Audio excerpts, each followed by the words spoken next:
bikin maksiat, ada orang bikin maksiat sambil ketawa, Rasul nangis, rasain sakit. Antum dihina, antum sakit, Nabi sekarang lagi ngerasain sakit. Nggak ada orang yang lebih sayang sama kita dari Nabi. Jangan ngimpi. Maka bersyukurlah kita jadi umatnya Nabi Muhammad SAW. Sesedih apapun kita, bagaimanapun keadaan kita, kita harus selalu farhan dan merindukan Nabi Muhammad SAW. Sampai abah guru sekumpul itu punya qasidahnya luar biasa. Mayyalumni fi gharami talama asyik jamal.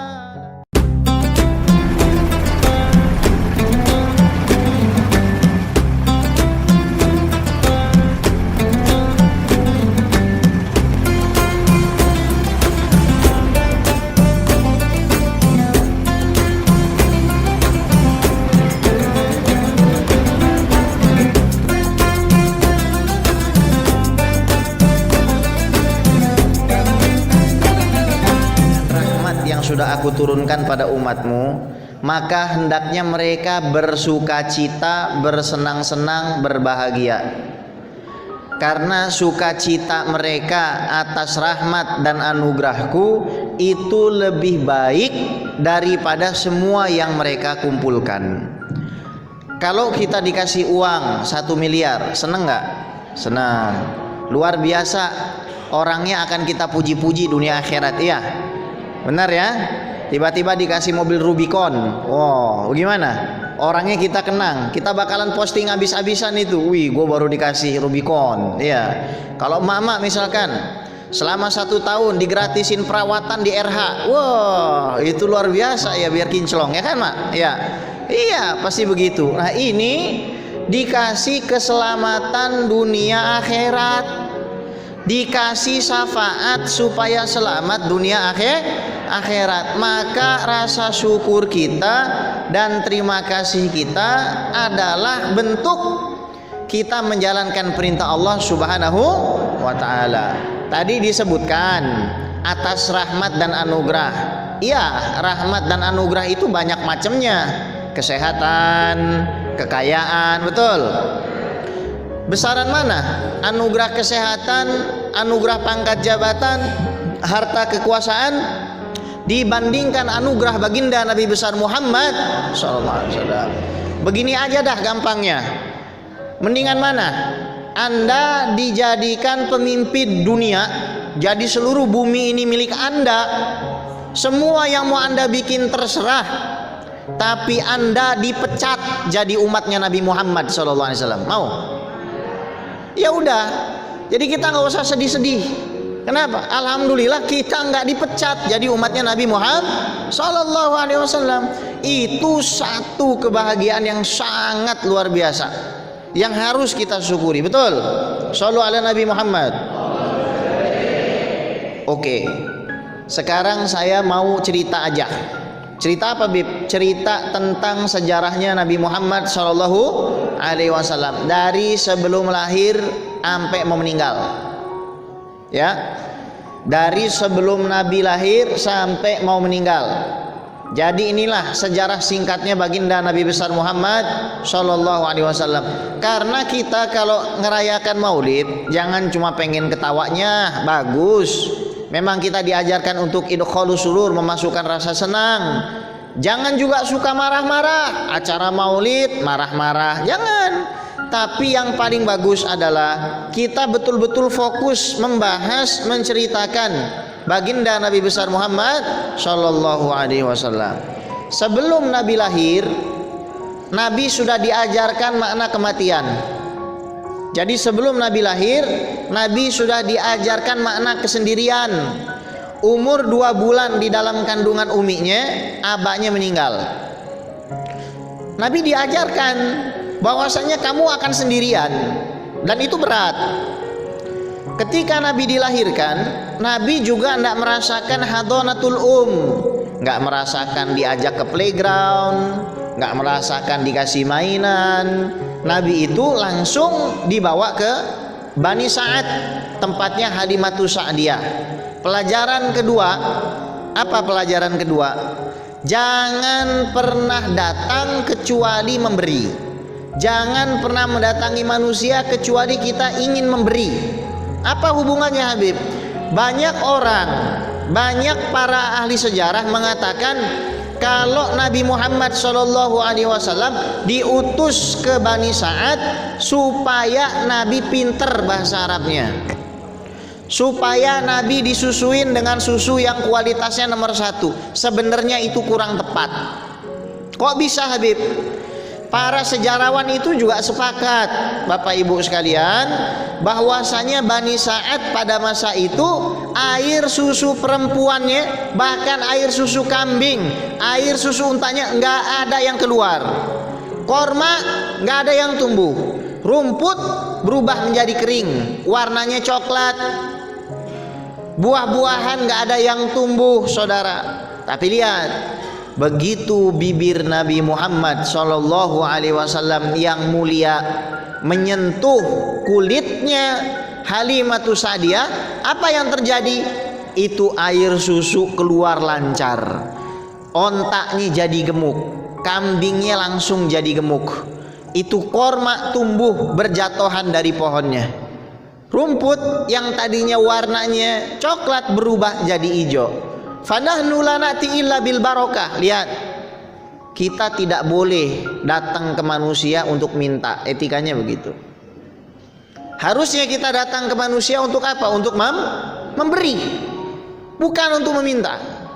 Kalau kita terbiasa jadi orang seperti itu, maka insya Allah kebahagiaan dunia akhirat bisa kita raih. Amin ya robbal. Baik. Pelajaran ketiga, Nabi diajarkan lagi makna kematian. Umur Nabi Muhammad SAW 5 tahun. Yang ada Nabi harus menyaksikan uminya meninggal di depan mata kepalanya sendiri, saudara. Bayangin kalau kita nyaksiin umi kita meninggal di rumah sakit, ya biasa.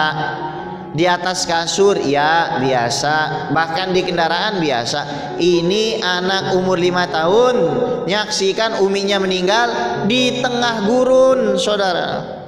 Nggak ada yang bantu, saudara. Apakah Nabi stres? Apakah Nabi pusing? Apakah Nabi lantas jadi curhat di WhatsApp? Ya, bikin status WhatsApp curhat gitu? Enggak. Nabi tetap pasrah kepada Allah. Makanya salah satu nama dari 1000 nama Nabi Muhammad SAW adalah Al-Mutawakkil. Apa? Al-Mutawakkil. Maknanya apa? Orang yang betul-betul total di dalam pasrah kepada Allah Subhanahu wa ta'ala. Kita juga harus begitu. Jangan kalah sama burung. Kata Nabi SAW, lau tawakkaltum 'alallahi haqqa tawakkulih la ruziktum kama ruziqat thair taghdu khimason wa taruhu bitona. Kalau kamu tawakal sama Allah, kalau kamu percaya sama Allah, kamu yakin sama Allah dengan sebenar-benarnya, maka kamu akan dikasih rezeki seperti burung. Burung itu keluar dalam keadaan lapar, begitu pulang dalam keadaan kenyang. Kenapa kita jadi orang yang kalah prinsipnya sama burung? Shallu ala Nabi Muhammad. Itu tawakal. Nabi tenang. Kemudian Nabi diasuh oleh paman beliau Abdul Muttalib. Sayyid Abdul Muttalib ini wajahnya terang, badannya tinggi besar, harum, gagah. Beliau ini adalah kepala pemerintahan yang ada di kota Mekah, alias yang urus Ka'bah waktu itu. Shallu ala Nabi Muhammad. Ahlan wa sahlan kiai, masyaallah. Masyaallah. Taib, kita lanjutin. Shallu ala Nabi Muhammad. Nabi diajarin apa? Nih buat anak-anak ya, buat orang tua. Nabi diajarkan berkhidmah. Jadi enjitnya Nabi itu membiarkan Nabi duduk.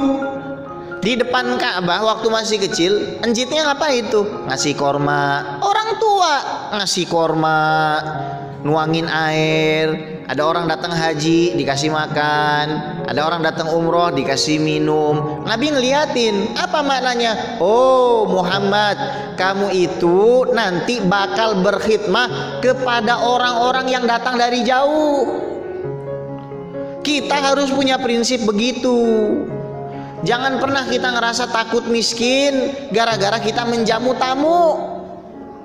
Jangan pernah kita ngerasa takut nggak punya apa-apa gara-gara ada tamu yang datang. Nabi mengajarkan kita untuk tetap tawakal dan senang apabila kita menerima tamu. Shallu ala Nabi Muhammad. Nabi diajarkan lagi makna kematian. Makanya Nabi itu kuat. Bayangin, dari lahir aja orang tuanya udah nggak ada. Umur 5 tahun orang tuanya nggak ada. Umur 8 tahun kakeknya udah nggak ada. Nabi kuat. Terus ketika kakeknya nggak ada, Nabi ngapain?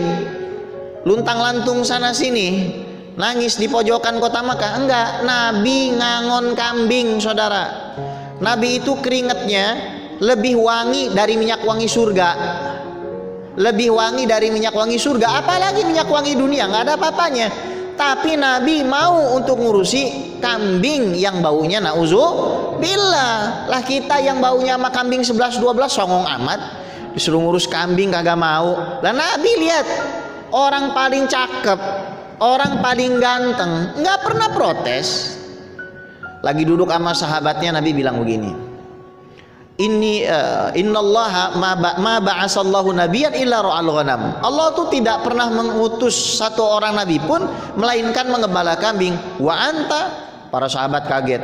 Bahkan dirimu ya Rasulullah? Naam, inni kuntu la'ar'aha ala qararit li ahli Makkah. Saya dulu menggembala kambing supaya dapat seperak 2 perak. Lihat, Nabi cari nafkah dari tangan sendiri, bukan minta-minta. Bocah kecil, anak kecil 8 tahun, nggak kerjanya marah-marah, nggak dibeliin handphone marah, ya bu ya, nggak dibeliin gadget marah. Nabi nggak model begitu. Nabi dilatih sense of leadership, dilatih mas'uliyatul kubro. Dengan cara apa? Diawali dengan mengembala kambing. Terus Nabi umur 15 tahun diajari apa? Diajari latihan fisik. Nabi emang udah kuat dari sananya, karena kekuatan Nabi itu setara 40 orang. Artinya sebenarnya Nabi Muhammad SAW itu bisa membunuh siapapun di kota Mekah. Kalau Nabi emosian kayak orang klender misalkan, ya, kalau Nabi emosian kayak orang klender, sekali nampol kayak ditampol 40 orang, mati nggak? Mati.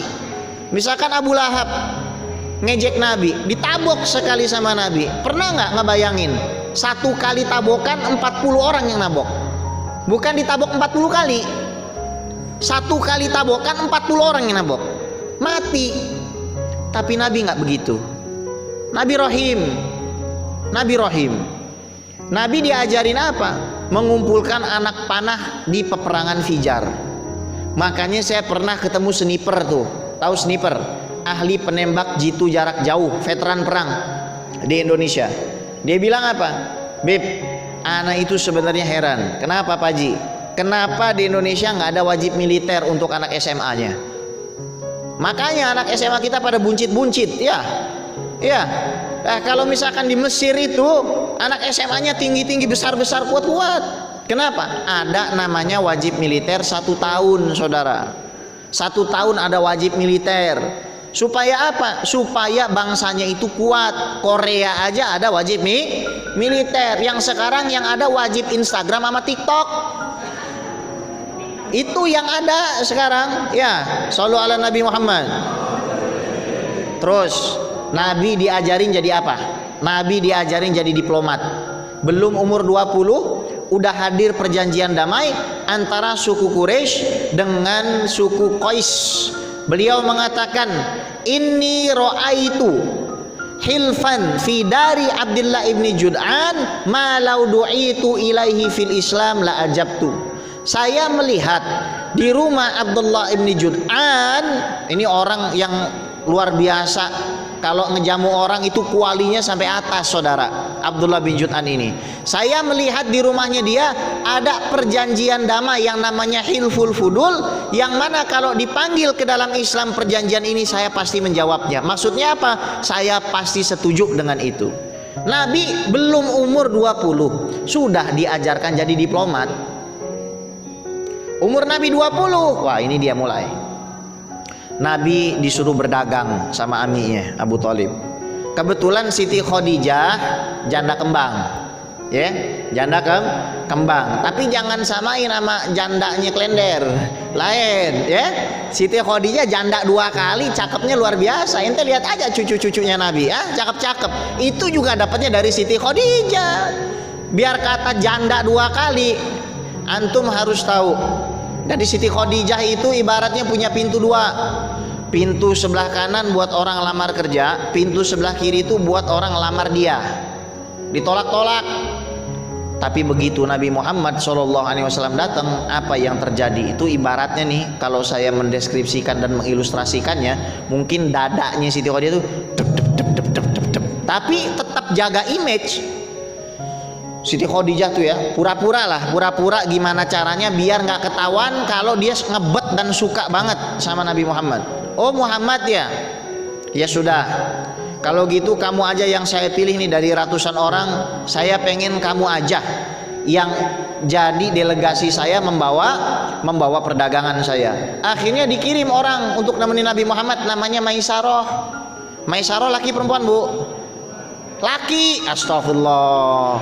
Makanya di Indonesia ini agak aneh ya, barang laki asal dikasih nama Siti jadi Siti Maisarah katanya. Pasti banyak tuh namanya ya, itu nama laki ya. Nggak mungkin Nabi ditemenin berduaan sama perempuan maharim. Maisarah awal-awal biasa-biasa gitu kan, lama-lama ngeliatin agak aneh. Pertama, ini orang mana bayangannya? Bu, ya.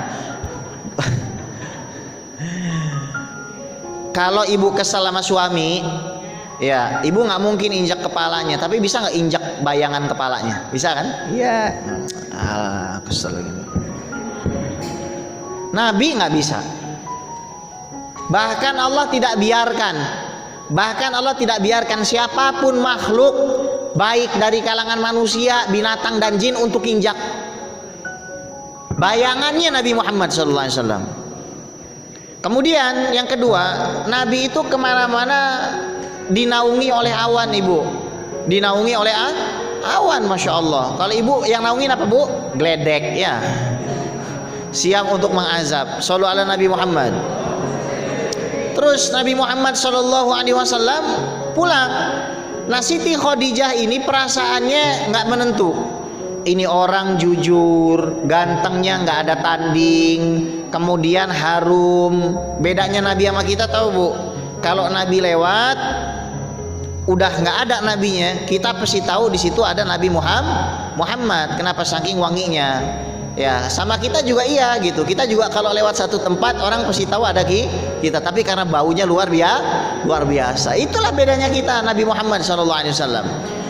Terus Siti Khadijah nggak berani ngomong, sampai sakit Siti Khadijah, nahan perasaan, nahan beliau punya rasa kepada Nabi Muhammad SAW. Akhirnya ada kawannya namanya Nafisah binti Munabbih. Kenapa Siti Khadijah nggak berani ngedatengin Nabi langsung? Karena pernah ada kasus Siti Khadijah punya sepupu namanya Ruqayyah binti Naufal, pernah menawarkan diri kepada ayahnya Nabi Muhammad SAW, Said Abdullah. Waduh, sepupu gua ditolak sama abaknya dia. Gue yang seumuran sama sepupu gue aja nih, jangan-jangan bisa juga ditolak sama anaknya. Ini mempermalukan keluarga gitu. Akhirnya Nafisah binti Munabbih, temennya Siti Khadijah, nekat ngapain? Ngomong ke Nabi Muhammad SAW. Didatangi Nabi Muhammad, ya Muhammad, kaifa idza du'ita ila darin fiha syarafun wa malun wa jahun. Muhammad, Gimana kalau misalkan kamu diajak masuk ke rumah, maksudnya diajak nikah. Nabi paham, di rumah itu ada duit banyak, ada harta, ada tahta. Di situ ada kemuliaan, pangkat dan jabatan. Tahu jawaban Nabi Muhammad? Tilka Khadijah wa Rabbil Ka'bah. Demi Allah itu pasti Siti Khadijah. Dan Nabi itu nggak banyak kalam, nggak banyak posting status. Ya, gue baru dilamarin nih, nggak. Tapi Nabi langsung datang ke pamannya, Cing, lamarin gua. Oke, gitu. Langsung lamaran, nggak lama langsung nikah Nabi Muhammad SAW. Dan Nabi seumur-umur pernikahannya nggak pernah bilang, Khadijah, ente kan udah jadi janda 2 kali, nggak pernah ngungkit-ngungkit masa lalu. Iya, ya. Maka kita jadi suami nggak boleh begitu, Bapak. Misalkan istri kita punya masa lalu yang nggak bagus, jangan diungkit-ungkit. Apalagi kalau ternyata orangnya orang baik. Lihat Nabi itu nyuruh kita nikahin perawan, tapi Nabi nikahin apa? Janda. Kalau ustadz zaman sekarang lain, ya nyuruh nikahin janda, dianya ngawinin pinter bener. Shallallahu ala Nabi Muhammad. Ya, tapi itu bukan ustadz sini, itu ustadz sebelah sana. Tapi sebelah sana tuh pindahan dari sini biasanya. Shallallahu ala Nabi Muhammad. Nabi di kehidupannya sama Siti Khadijah mesranya luar biasa. Sayang banget sama Siti Khadijah Nabi itu. Cinta banget, ya Allah. Sampai melahirkan anak-anak yang luar biasa seperti Siti Fatimah. Nabi cara ngerawat anaknya, ngedidik anaknya luar biasa. Nabi nggak pernah tuh ngegeplakin kepala anaknya macam orang sini. Ya, kalau kita ngeliat bocah, Tang, lu mau kemana lu? Mau kemana lu? Buset dah. Nabi nggak pernah begitu. Siti Fatimah datang, Nabi tuh bangun, dicium tangan Siti Fatimah, disuruh duduk di tempat duduknya. Apakah kita sudah mengajarkan itu kepada anak kita? Karena anak itu akan meniru apa yang kita lakukan, bukan apa yang kita katakan.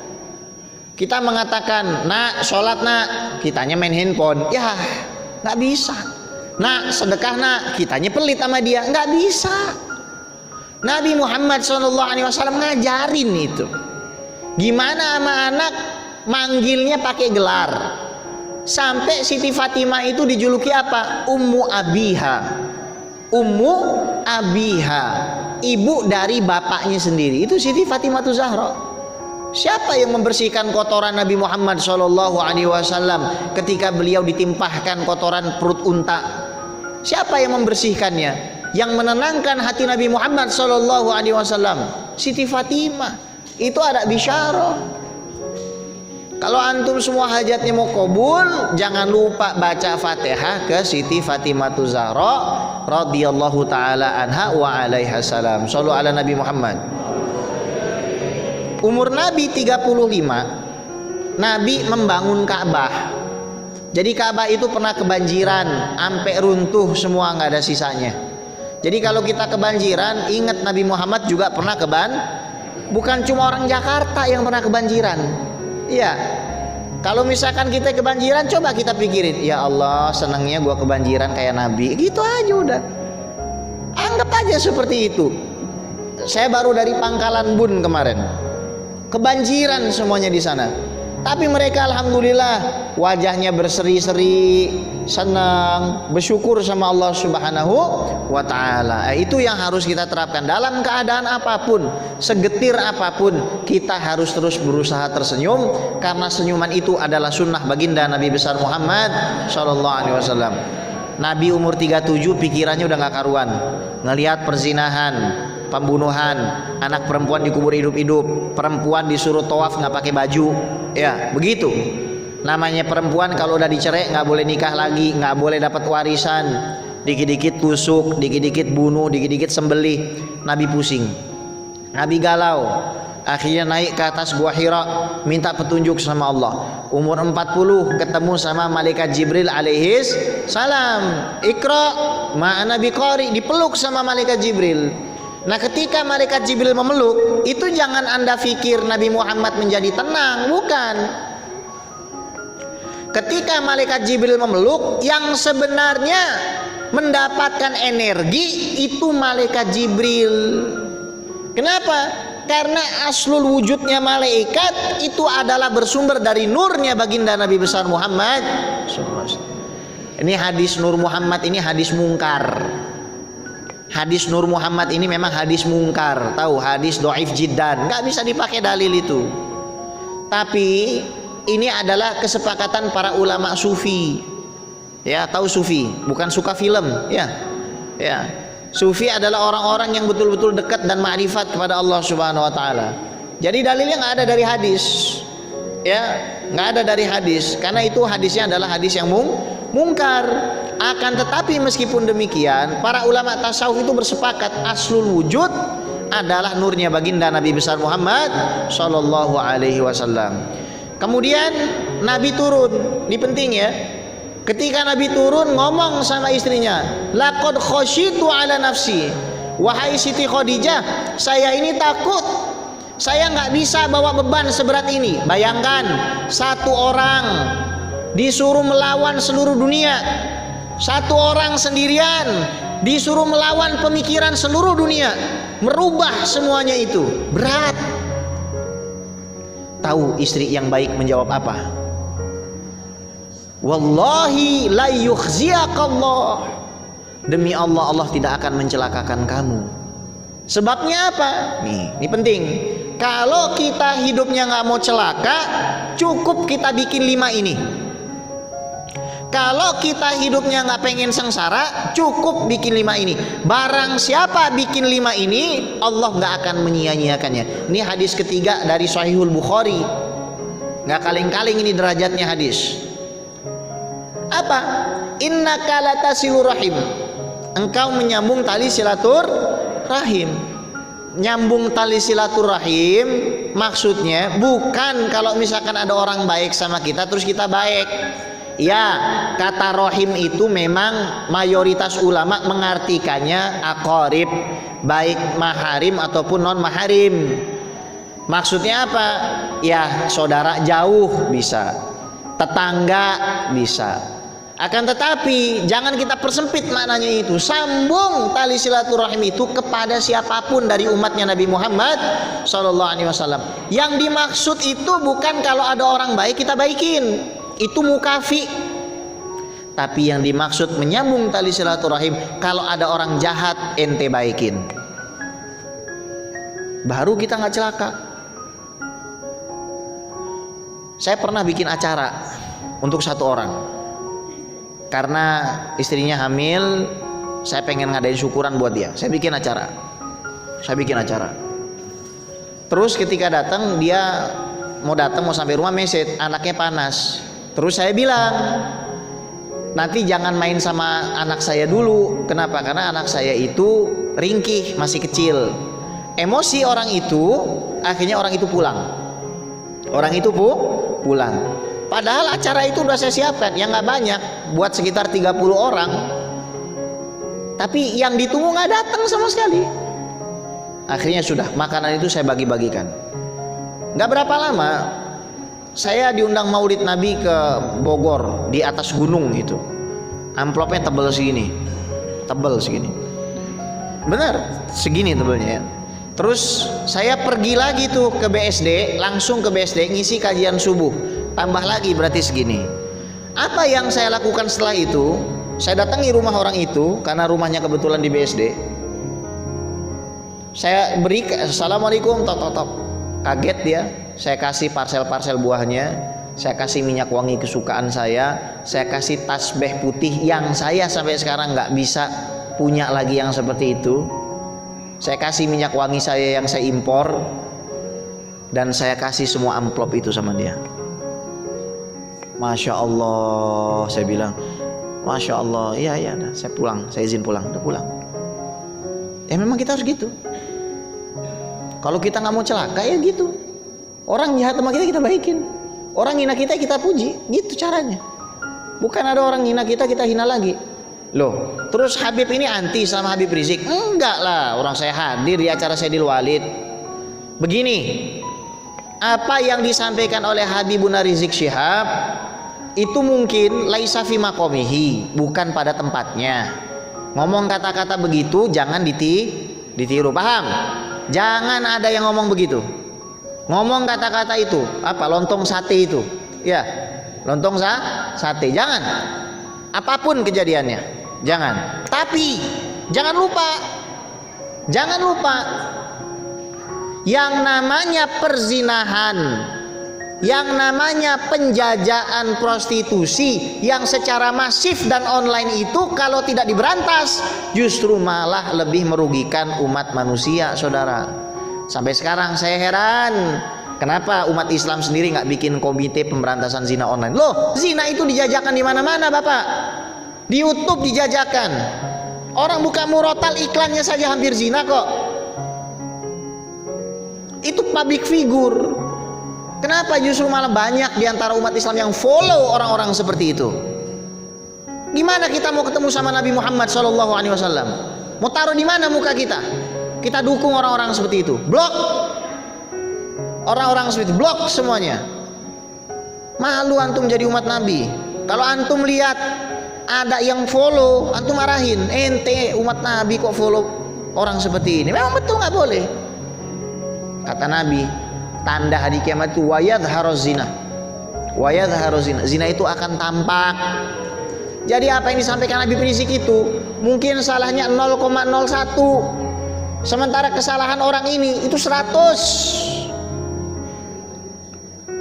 Jadi tolonglah. Pemerintah itu sudah bagus ketika Kominfo memberantas situs-situs yang nggak benar. Tapi kenapa yang di Instagram nggak diberantas? Kenapa yang di TikTok nggak diberantas? Kenapa yang di YouTube nggak diberantas? Nah, kita sebagai umat Islam, ayo kita bikin. Saya kemana-mana selalu saya sampaikan, ayo kita undang artis-artis yang hijrah. Ayo kita bikin acara-acara, kita angkat topik ini supaya apa? Supaya jangan sampai umat ini bingung. Masa orang yang sama mengatakan bahwasanya apa? Bahwasanya dia lebih suka masuk ke neraka, katanya bisa bikin acara di neraka. Saya mau tanya, ibu mau berkawan sama orang begitu? Ngelihat orang begitu? Merusak mata. Mending kalau mata yang rusak, hati juga jadi Shallu ala Nabi Muhammad. Mendingan lihat saya, ya. Mendingan lihat saya daripada Shallu ala Nabi Muhammad. Tuh, nyambung tali silaturahim. Kalau ada orang jahat, baikin. Itu prinsipnya. Baru nanti kita nggak celaka. Orang jahat kayak apa, baikin aja. Habib Munzir dihina-hina preman, turun dari podium, beliau cium tangan preman itu, tobat, ya, akhlak, ya. Kemudian yang kedua, wataksibul ma'dum. Nabi itu suka sekali membantu urusan orang yang nggak mampu. Nabi nggak pelit kalau ngasih sampai habis. Kemarin waktu saya lagi di Pangkalan Bun, Kalimantan, saya kan ngisi acara di sana. Setiap saya makan ke restoran ini pasti dikasih amplop. Biasanya kalau dikasih amplop tuh saya pegang, ya Allah, ya Rasulullah, saya udah terima nih, makasih, saya balikin.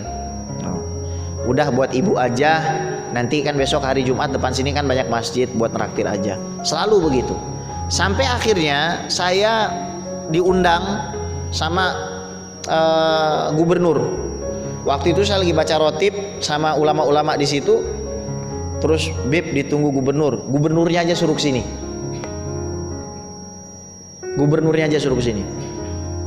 Saya nggak ada urusan. Gubernurnya suruh kesini. Ya udah ditungguin kan. Akhirnya saya kesana. Setelah selesai sana. Sampai di sana beliau ternyata orang baik ya. Meskipun gayanya kata masyarakatnya gaya koboi, tapi beliau banyak membantu dakwah para habaib di sana, termasuk undang Habib Umar bin Hafiz ke Kalimantan. Dulu orang kalau mau ke Kalimantan, terutama para habaib, dihadangnya pakai apa? Pakai tombak sama mandau. Tapi sama beliau dibikin peraturan yang lain. Terus Saya apakah jadi celingukan gitu? Enggak, saya nasihatin antum nggak usah takut mati kalau sudah begitu. Antum lillahi ta'ala, kalau antum muhibbin sama para habaib, insya Allah kalau antum muhibbin sama para habaib dan para ulama, insya Allah antum selamat. Terus dia cerita, ajudannya tuh kayak nggak terima gitu karena saya nasihatin terus, ya. Ajudannya bilang, Bib, mohon maaf, ini kalau bapak ini masih muda umurnya, bapak ini luar biasa, Bib, kemana aja kalau misalkan ketemu orang tuanya pasti cium kaki. Di mall ketemu orang tua cium kaki. Kalau anak kita gimana, Bu? Anak kita gimana kalau di mall? Nginjek kaki ya. Itu cium kaki itu, gubernur itu, ya, cium kaki. Ibunya masih ada, masih umur 86 tahun. Akhirnya saya datang, diajak ke dalam kamarnya, ibunya bilang, kan saya bilang, Umi doain anak Mi. Terus dia bilang, Ikam kan ahli doa, ulun kada bisa doa. Kamu kan masih muda dan pinter doa, saya nggak bisa doa. Terus saya paksa, akhirnya didoakan. Setelah didoakan, saya keluar dari tempat itu. Tiba-tiba gubernur itu nyelipin amplop tipis amplopnya. Terus saya bilang gini, saya punya firasat, ini nggak boleh ditolak.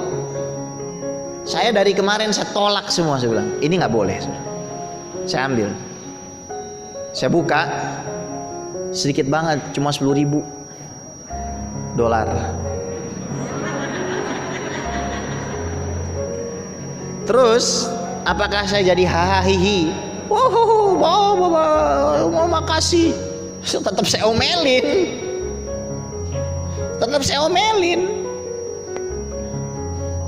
Tapi itu nggak ada apa-apanya, orang Rubiconnya nggak dikasih ke saya kok.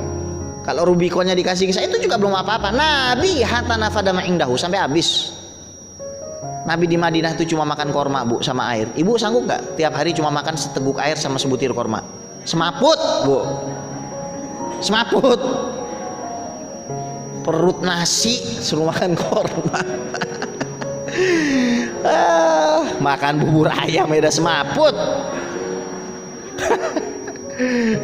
Kita nih kalau nggak kena warteg, Padang, Sunda, nggak bisa kita ini. Shallu ala Nabi Muhammad. Itu Nabi kalau ngasih nggak tanggung-tanggung, ya. Watahmilul kal. Yang ketiga, Nabi itu suka membawa barang-barang yang berat dibawa orang. Jadi kalau ada orang keberatan ngangkat barang, diangkat, dibantuin. Nah, kita kalau mau selamat kayak gitu akhlaknya. Kemudian yang keempat, watakrid dhaif, memuliakan tamu. Ayo kita muliain tamu kita, urusin kendaraannya, urusin sendalnya. Kalau dia masuk rumah, ini kan pandemi ya, jangan ya. Misalkan pandemi itu nanti selesai, udah kita ajak dia masuk, jangan kita tanya mau berapa lama, karena hakul dhaif itu salah satu ayam 3 hari. Kita jangan nanya, ente mau di sini berapa hari, ada urusan apa? Udah kasih makan aja tamu. Kasih makan aja tamu. Nih dia nih si Aziz ke rumah, kasih makan aja. Kasih makan kasih makan. Sampai habis. Dulu ada orang datang ke rumah, ya kan? Berempat. Baru masuk kasih lontong Padang sama kopi jahe. Mantap benar. Dia udah kenyang kan? Habis itu langsung kita keluarin teh manis dengan Japanese cheesecake. Ya kan? Dia belum sempat ngomong, Bib mau ngajak umroh. Nggak sempat, makan terus. Udah gitu pulang saya lihat di kulkas, perasaan kemarin ada yang ngasih saya sekotak roti, ya akhirnya saya kasih, ini buat ngemil di jalan. Kosong deh ini saya kulkas. Tapi alhamdulillah, ya begitu kita ini sekarang udahlah, nggak usah banyak ceramah amat ya. Kita harus banyak beraktivitas, berlaku, berakhlak. Apa yang sedikit yang diajarkan sama Nabi SAW itu udah kita bikin semampu kita, sekuat kita. Biar apa? Untuk menyenangkan baginda Nabi besar Muhammad. Oi, ente pikir Nabi nggak senang dari tadi kita omongin? Ente pikir Nabi nggak senang? Gimana kalau kita dipuji-puji orang setengah jam? Tapi emang bisa. Kita ini paling dipuji mentok-mentok cuma 5 menit. Ya, baik, pinter, dermawan, paling itu doang ya. Nabi mau kita puji 1 hari nggak akan habis. Shallu ala Nabi Muhammad. Terus yang terakhir, wa tu'inu ala nawaibil haq, dan menolong kepada orang yang benar. Makanya saya katakan tadi, ayolah kita mulai blok-blokin itu artis-artis yang nggak benar itu, ya, artis-artis yang menjajakan auratnya secara online, TikTok yang menjajakan auratnya secara online, YouTube yang menjajakan auratnya secara online. Ayo kita blok, ayo kita report, supaya apa? Selamat anak keturunan kita, selamat anak cucu kita, amin ya robbal alamin. Terus Nabi waktu lagi perang Khandaq ini, waktu lagi di Madinah, ini saya harus ngisi maulid jam 11 di Cibubur ya. Habis kisah ini saya harus pamit. Baik, jadi waktu lagi perang Khandaq ada batu besar yang sahabat itu nggak bisa pecah, nggak bisa pecah. Terus dipanggillah Nabi Muhammad SAW. Maka Nabi ambil palu, kemudian ketika Nabi begini, tampak perut Nabi itu masuk ke dalam dan diganjal 2 batu besar. Itu para sahabat nangis-nangis luar biasa. Ternyata Nabi sudah 3 hari belum makan. 3 hari belum makan, batu hancur. Ya, gimana kalau sudah makan? Kalau kitanya yang hancur ya, 3 hari belum makan. Nabi tenang, Nabi tenang. Jabir bin Abdullah pulang, nangis sama istrinya. Mi, tadi ana baru lihat Nabi belum makan 3 hari, perutnya masuk ke dalam. Kita punya apa? Kita cuma punya anak kambing, Bi, sama ini adonan tepungnya yang nggak bisa disebut roti juga. Udah masak sekarang. Ana mau undang Nabi Muhammad. Dibisikin Nabi Muhammad sama Jabir bin Abdullah, ya Rasulullah, jangan bilang-bilang sama yang lain. Ini porsinya cukup hanya buat orang 3. Ana punya kenduri di rumah buat Rasul. Ayo Rasul. Tahu Nabi ngapain? Woi, 1000 orang diteriakin. Ayo kita ke rumah Jabir, ada makanan enak. Pucatlah Jabir. Gimana coba kalau ente jadi orang begitu? Langsung apa, sawan ya? Iya, langsung semaput udah itu. Terus kata Nabi, udah tenang aja ente, tenang. Udah masuk. Saudara-saudara, karena rumahnya sempit, yang masuk 10 orang aja ya. Oke, udah masuk 10 orang. Bismillah. Alhamdulillah keluar. Masuk lagi 10. Bismillah. Alhamdulillah keluar. Terus sampai 1000. Jabir sama istrinya gini doang. Dia tahu makanannya nggak ada, tapi pada makan kenyang keluar. Terus kata Rasulullah, "Ani pamit ya." Ya udah, makasih udah menjamu umatku ya sudah. Terus Jabir sama istrinya penasaran, ini ada yang nggak beres, coba kita buka. Dibuka masih utuh. Shallu ala Nabi Muhammad. Coba pikirin, Nabi bisa minta makanan dari surga, tapi Nabi nggak pernah minta untuk dirinya. Antum bikin maksiat, ada orang bikin maksiat sambil ketawa, Rasul nangis ngerasain sakit. Antum dihina, antum sakit, Nabi sekarang lagi ngerasain sakit. Nggak ada orang yang lebih sayang sama kita dari Nabi. Jangan ngimpi. Maka bersyukurlah kita jadi umatnya Nabi Muhammad SAW. Sesedih apapun kita, bagaimanapun keadaan kita harus selalu farhan dan merindukan Nabi Muhammad SAW. Sampai abah guru sekumpul itu punya qasidahnya luar biasa. Mayyalumni fi gharami talama ashik jamalak. Mayyalumni fi gharami talama ashik jamalak. Ya mukarram ya mumajjad ya mukarram ya mumajjad ya muayyad bisyafaat. Itu bagus kasidahnya itu. Khabiri